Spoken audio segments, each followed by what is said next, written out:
তোমরা যারা চাকরির জন্য পড়াশোনা করছো, আজকের ভিডিওটা তোমাদের জন্য। আমাদের রাজ্যের মুখ্যমন্ত্রী শুভেন্দু অধিকারী তিনি একটি বড় ঘোষণা করলেন।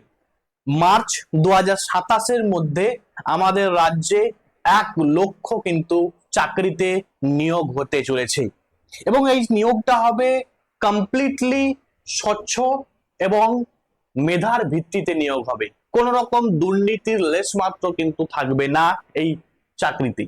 তিনি এমনটাই কিন্তু ঘোষণা করেছেন এবং তিনি তার যে দলের নেতাদের উদ্দেশ্যেও তিনি একটি কিন্তু মেসেজ দিলেন। কি মেসেজ দিলেন সবকিছু কিন্তু ভিডিওতে আলোচনা হবে, অবশ্যই তোমরা ভিডিওটা শেষ পর্যন্ত দেখবে। দেখো, দেখতেই পাচ্ছ যে একটা মিটিং ছিল, ঠিক আছে, পূর্ব মেদিনীপুরে। মুখ্যমন্ত্রী শুভেন্দু অধিকারী তিনি কিন্তু বড় ঘোষণা করলেন যে 2027 সালের মার্চের মধ্যে মেধার ভিত্তিতে 1 লক্ষ পদে কিন্তু নিয়োগ হবে। নিয়োগ প্রক্রিয়ায় কেউ হস্তক্ষেপ বা সুপারিশ করবেন না। ইয়েস, তিনি কিন্তু তিনার দলের যত নেতা মন্ত্রী তাদের উদ্দেশ্যে তিনি কিন্তু এই মেসেজটা দিলেন যে এই নিয়োগ প্রক্রিয়ায় কোন রকম সুপারিশ, কোন রকম হস্তক্ষেপ যাতে না করা হয়। কারণ তিনি ব্যাপারটা বুঝেছেন যে যেহেতু আগের যে সরকার, সেই সরকারের পতনের মূল কারণটা বলতে পারো এই নিয়োগের দুর্নীতি, প্রচুর দুর্নীতি। এবং সেই পার্থ চট্টোপাধ্যায় যখন ছিলেন, আপনারা তোমরা সবাই হয়তো জানো, ঠিক আছে, যে কি পরিমাণ দুর্নীতি করেছিল, কোটি কোটি টাকা কিন্তু পাওয়া গেছিল।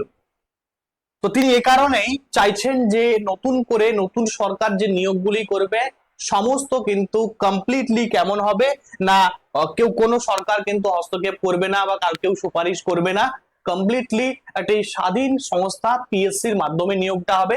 এবং এই যে পঞ্চায়েতের নিয়োগ হবে, এই পঞ্চায়েত নিয়োগটাও কিন্তু আগে যেমন ডিস্ট্রিক্ট থেকে নেওয়া হতো, ডিস্ট্রিক্ট লেভেলে কিন্তু পরীক্ষা হতো বা এই সমস্ত কিছু হতো, সেটা কিন্তু সম্পূর্ণভাবে মানে বহু দুর্নীতি কিন্তু দেখা দিত।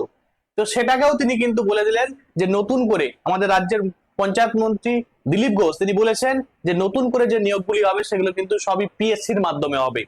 মানে পিএসসির মাধ্যমে হলে এবারে একটা বিষয় হতে পারে যে পিএসসি তো 18 মাসে তাদের বছর, যে কোনো নিয়োগ প্রক্রিয়াকে অনেকটা কিন্তু পিছিয়ে দেয় বা অনেকটা তাদের সময় লাগে।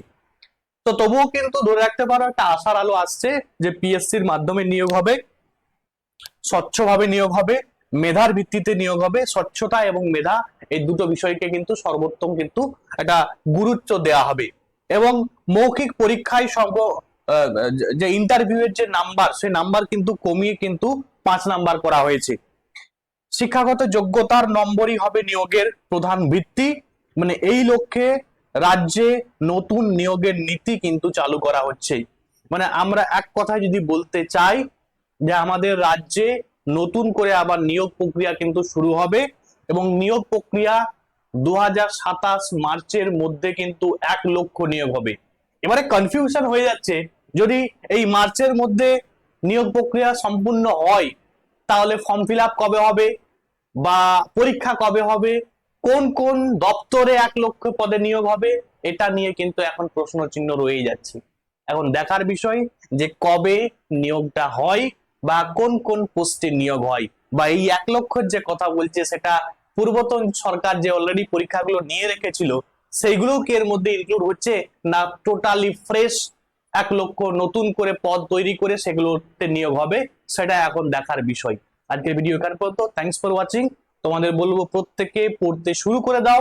অনেকে হয়তো এখনো পর্যন্ত পড়াশোনা শুরু করোনি, আবারও বলবো তোমরা পড়াশোনা আবার শুরু করে দাও। নতুন সরকার কিন্তু আবারও কিন্তু নিয়োগ করতে চলেছে এবং 1 লক্ষ পদে কিন্তু নিয়োগ করতে চলেছে। আজকে ভিডিও এখানে পর্যন্ত। Thanks for watching.